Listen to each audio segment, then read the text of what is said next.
تو آج 5ویں طہارت تک اتفاق کرتے ہیں. کل کی اور پرسوں کی مجلس کافی اہم ہوگی، کیونکہ طہارت کے بعد پھر صفات مؤمنین کی باری آئے گی کہ جب آدمی نے خود کو پاک کر لیا، فضولیات سے بچ گیا، اب یہ کون سی صفات اچیو کرنا شروع کرے، کون سی چیزوں کو اپنی عادتوں میں شامل کرنا شروع کرے. اور اس کے بعد پھر آخری درجہ آتا ہے کہ اللہ اس بندے کو صاحب کرامت بنا دیتا ہے. کہ آغا نخدکی کے پاس اگر کوئی بیمار جاتا تھا، اتنا صاحب کرامت کہ وہ کہتے تھے کہ مثلا انجیر دیتے تھے، اس پہ دعا پڑھتے تھے، کہتے تھے قبلہ میری ماں بیمار ہے، کہتے تھے یہاں پہ کھا لو، تمہاری ماں کو شفا وہاں پہ مل جائے گی. یہ بھی تو انسان تھے نا. کئی واقعات ہیں ان کے، ایک تو لمبا واقعہ، اس میں جاؤں گا تو وقت بہت گزر جائے گا. آج ایک اور مجلس بھی ہے تو اسی لقمہ حلال پر ہے کہ ایک بہت بڑے افسر کا بیٹا آغا کا دشمن بن گیا، اور اتنا دشمن کہ پسٹل لے کے گیا کہ میں ان کو گولی ماروں. صرف اس لیے انہوں نے مجلس پڑھی. اس کے باپ کو ہدایت ملی، اس نے کہا میں تو شاہ کے پاس کام کرتا ہوں، اور بیٹے کو کہا کہ آج کے بعد نوکری شوکری سب چھوڑ رہا ہوں.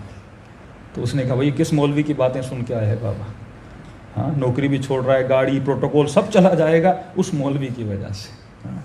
ہمارے ایک مولانا انٹیریئر سندھ میں مجلس پڑھنے گئے، وڈیرے نے اسے دعوت دی.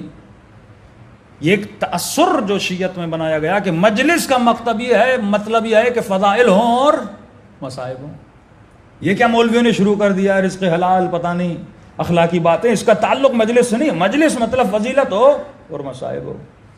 اس بندے نے غلطی سے مولوی صاحب کو بلا لیا. انہوں نے پوری مجلس پڑھی شراب پر اور زنا پر کہ وہ یزیدی کردار والا ہے جس کے اندر یہ صفات ہیں. دوسرے دن بانی مجلس ہے، قبلہ صاحب آپ یہ چیزیں کیوں پڑھ رہے ہیں؟ آپ امام حسین کے فضائل پڑھیں ہیں، مولا علی کے فضائل پڑھیں ہیں. انہوں نے کہا کیوں، ان میں کیا ہے؟ کہ نہیں یہ نہ پڑھا کریں. تو بعد میں جب اس نے معلوم کیا بھائی یہ مجھے کیوں روک رہا ہے، کہ قبلہ لوگوں نے اس کو اتنا ٹوکا ہے. کہ کیوں؟ کہ تم نے عجیب مولوی بلایا ہے جس نے تیرے ہی خلاف مجلس پڑھی ہے. تو اپنی بےزتی کروانے کے لیے مولوی کو بلا رہا ہے. یہ شراب بھی پیتا ہے اور عیاش بھی ہے، لیکن مجلسیں بھی کرواتا ہے. تو کہا تو اپنے خلاف مولوی بلا رہا ہے مجلس پڑھنے کے لیے. تو ان کا ایشو یہی ہے، کیونکہ اگر تبلیغ ہوگی مجمع میں کوئی بے نمازی ہے وہ کہے کہ مولانا مجھے کہہ رہے ہیں. اگر کسی میں نشے کیا وہ کہے کہ مولوی مجھے کہہ رہا ہے. لیکن اگر مولا علی کی فضیلتیں پڑھتا رہوں تو آپ کو کوئی مسئلہ ہی نہیں ہے نا. یہ مولا کی فضیلت پڑھ رہا ہوں نا.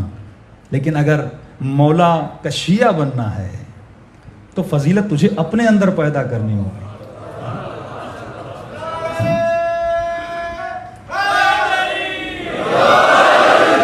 فرمایا یا علی مثلک مثل الکعبہ، تیری مثال کعبے کی طرح ہے. دنیا علی کی فضیلت پڑھے یا نہ پڑھے، مولا کی فضیلت تو کم ہونے والی نہیں ہے. اصل تو ہے جسے کعبے تک جانا ہے. کعبہ کسی کے در پہ نہیں آتا. دنیا کعبے کے پاس جاتی ہے حاجی کہلاتی ہے، تو علی کے پاس جائے گا مومن کہلائے گا. تو خود کو وہاں تک پہنچا. اب مولا کی فضیلت پڑھنے سے مجھے تو کچھ نہیں ملنے والا نا. ایمان تر و تازہ ہوتا ہے، خوشی ہوتی ہے کہ میں اس امام کا ماننے والا ہوں جو اتنی فضیلت والا ہے. لیکن تھوڑی خوشی مولا کو بھی تو دے نا. تو مولا کو خوشی کب ہوگی؟ جب مولا یہ فخر کرے یہ میرا شیعہ ہے. ہم تو قیامت میں بولیں گے علی میرا مولا ہے، لیکن مولا بھی تو بولے نا یہ میرا شیعہ ہے. اور وہاں پہ کھڑے رہو اور چیخے مارتے رہو مولا میں تیرا شیعہ. مولا دیکھے ہی نا، تمہیں تو نظر ہی نہیں آتا تو میرا شیعہ ہے.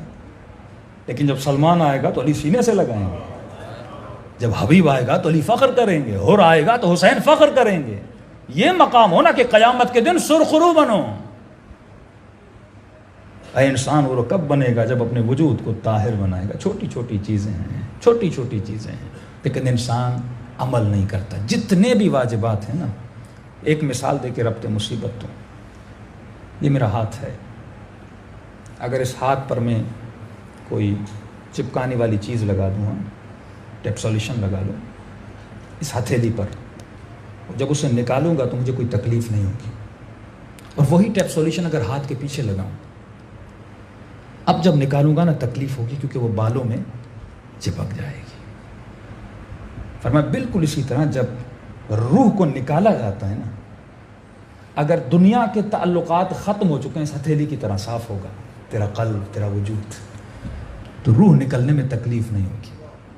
لیکن دنیا کے تعلقات سے تم نے اپنے وجود کو باندھا ہوگا نا ان بالوں کی طرح، اور جب روح نکلے گی نا اب تکلیف ہوگی، کیونکہ مال کی محبت، اولاد کی محبت، بیوی کی محبت اتنی ہے کہ روح نکلنا نہیں چاہتی، اس دیار فانی سے جانا نہیں چاہتی، وہ روتا ہوا جاتا ہے، حسرت کی نگاہیں رکھتا ہوا جاتا ہے۔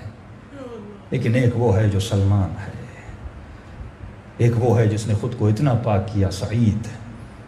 امام نے فرمایا کہ یہ بتاؤ موت کیسی لگ رہی ہے؟ کہتے ہیں مولا اگر 100 مرتبہ زندہ کیا جائے، اس سے بدتر حالت میں مارا جائے، لاشے کو جلایا جائے، خاک کو ہوا میں اڑایا جائے، پھر بھی آپ کے ساتھ کو نہیں چھوڑوں گا۔ یہ وہ ہیں جنہوں نے اپنے تعلقات کو چھوڑا اور ایک تعلق کو مضبوط کیا، وہ تعلق اہل بیت رسول اور رسول سے اور پروردگار عالم سے تھا۔ تو یہ مجلسیں رسی ہیں جو آپ کو جوڑتی ہیں اہل بیت کی ولایت سے، اور انسان جڑتا تبھی ہے جب اس کے اندر کشش ہو۔ جس طرح لوہے کو چکمک کھینچتا ہے نا، خود کو پاک کرو تو اہل بیت کی طہارت تجھے اپنی طرف کیا کرے گی؟ کھینچ لے گی۔ صلوات پڑھیں محمد وآلہ